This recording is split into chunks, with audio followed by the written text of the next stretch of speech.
this video guys, pupunta po tayo ngayon sa palayan. Nandito ako ngayon sa palayan para mabunot ng palay para siyempre magkaroon ng pera kasi iwa tayong pera. Kaya so kung makikita nyo ngayon, nandito ako ngayon sa kita ng palayan.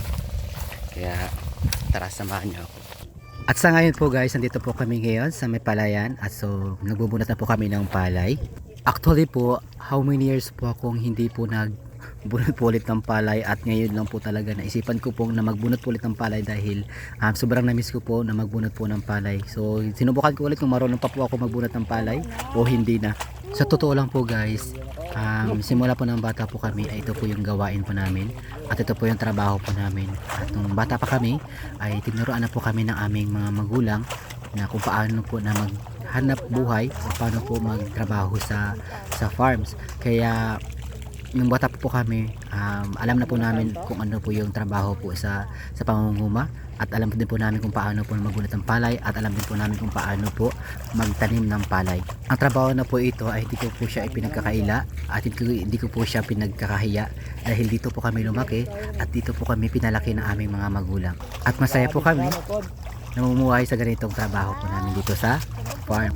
At yung palayan na po ito ay hindi po ito sa amin, kundi nagtrabaho lang po kami para po na makapera, kaysa naman magmukha ko sa kwarto, magmukha ko sa bahay na walang ginagawa. Kaya naisipan kong pumunta po dito sa palayan, na sumama sa mama ko na magbunot ng palay. So ayan, kung nakikita nyo po yung naka sombrero na orange po ay mama ko po yan, o naka jacket green, mama ko po yan.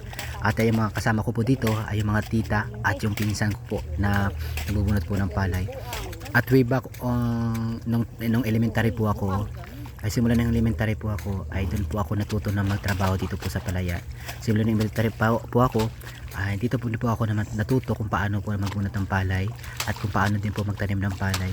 So nung elementary pa po ako ay hindi na po nahihirapan yung family ko sa papaaral po sa akin, kasi po ako na po mismo yung naghahanap buhay para po maitustusan ko po yung sarili ko po sa pag-aaral ko, at para po na matutusan ko din po yung pangangailangan ko po sa school, at yung mga school supply ko, pangangailangan ko sa school, ay ako na po yung naghahanap buhay po para po na makapagbayad po ng mga projects at ng mga notebooks or mga bag, etc.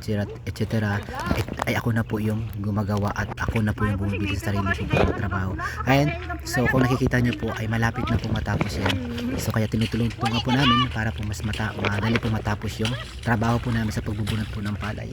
Kaya ito po guys, ay malapit na po kami matapos, kaya iniipon na po namin, binibilang na po namin yung mga bawat na nanabunot po na natatali po namin. So kung nakita nyo po yung kabilang mata ko, ay hindi ko alam kung ano nangyari, kaya bahala na kayo dyan at wala akong pakialam. So ayan, so patapos na po kami at pauwi na po kami ng aking mama. So thank you guys for watching.